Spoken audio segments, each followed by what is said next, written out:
Welcome to Who's Who in the Valley.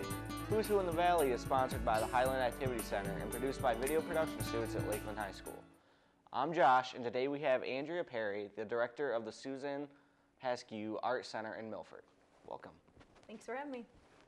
Thanks for coming today. So could you tell me about Suzanne Haskew, the shack's namesake? Sure. Well, Suzanne Haskew is actually my grandmother, and she was a huge advocate for the arts in Huron Valley. About 2.5 decades ago, she wanted to bring an arts organization to Huron Valley, and so she was one of the founding members of the Village Fine Arts Association, and we're a nonprofit organization. After she passed away a couple years ago, we had the opportunity to grow, and so the board decided to open up the Shack, the Suzanne Haskew Art Center. What kind of activities do you offer at the Shack? Mainly at the Shack, we offer art classes, so all different levels of experience, all different mediums. We offer everything art class related. We also offer studio space rentals, so if you're an artist and you don't have a space at home, you can come lease some space from us. And then Michigan Rock School offers music lessons through us, as well as Milford Music has a remote location here. What are the most popular activities at the Shack? Right now, our most popular activities are Pinterest nights. So the instructor will go to Pinterest.com and choose an activity, and then people register. We get dozens and dozens of people who register for the classes, and they all get to create their own little Pinterest project. So it's pretty popular. I know you probably like them all, but if you had to choose one activity, which one would you say was probably your favorite? Well, the one activity that I really like right now are open mic nights, and those are the third Saturday of every month.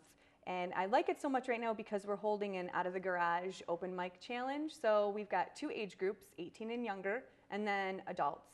And we take one winner from each age group, and they get to perform during Milford Memories at the River's Edge Brewery stage. So I really think that's a cool thing. That sounds pretty cool. Mm-hmm. Why is it so important to include art in our daily lives? Well, whether or not we think it's important to include art in our lives, it's everywhere. Just looking outside at the landscape, coming inside and seeing art on the walls. Even people sometimes are a work of art. So it's everywhere. What got you interested in this position? Well, I've always been interested in working for a nonprofit organization. I started my career with the YMCA 15 years ago. And after I left there, I still wanted to pursue a nonprofit. This kind of, Suzanne Haskew being my grandmother and me also being a creative person, this is a perfect fit. When did you realize that this is what you wanted to do with your life? Well, again, I love making a difference in the community. I love working for a nonprofit organization, and so just the fact that I'm giving back is something I've felt for a while. I'm happy to do. I know there are a lot of qualities that you can't learn from a textbook. For example, appreciation of the arts, but what else can't you really learn from a textbook? Well, patience is one of them. You have to be very patient with just the whole aspect of pretty much any job, I think, is being patient. But you also have to love what you do. And I love, again, going back, I love working for a nonprofit. I'm a creative person, and so I think just loving what you do in general is important. Mm-hmm. What do you think is like the most important quality you would need to be successful in this job? Well, same answer. Loving what you do and patience. Just because working for a nonprofit, sometimes having to report to a board of directors, sometimes it takes a little while to get things done. But again, it's all worth it in the end. Could you describe like a typical day in your life in this job? Sure. I open up the place and answer phone calls, return emails. We do a lot of social networking. We're on Facebook and Twitter and all that stuff. If there's an art class going on during the day, I do the setup. When I'm there, the door's open and people wander in, and I'm just there to give information. What's your favorite part of the job? My favorite part of the job is giving back to the community. We offer a weekly special needs class, an art class. So on Thursday afternoons, we get a big group of people who have special needs, but they want to come and create art, and we are very, very proud to be able to provide that. Sounds pretty nice. Mm-hmm. What is the most rewarding part? The most rewarding part is seeing the benefit that you're bringing to the community. You're seeing people who appreciate arts, who are artists, and maybe aren't necessarily athletic, or they want to be creative, and we provide a space for that. What are some of the challenges in the job?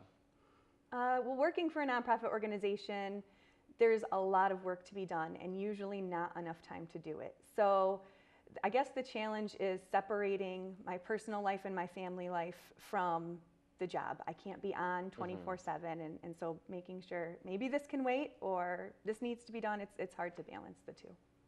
How is a nonprofit organization different from another type of business?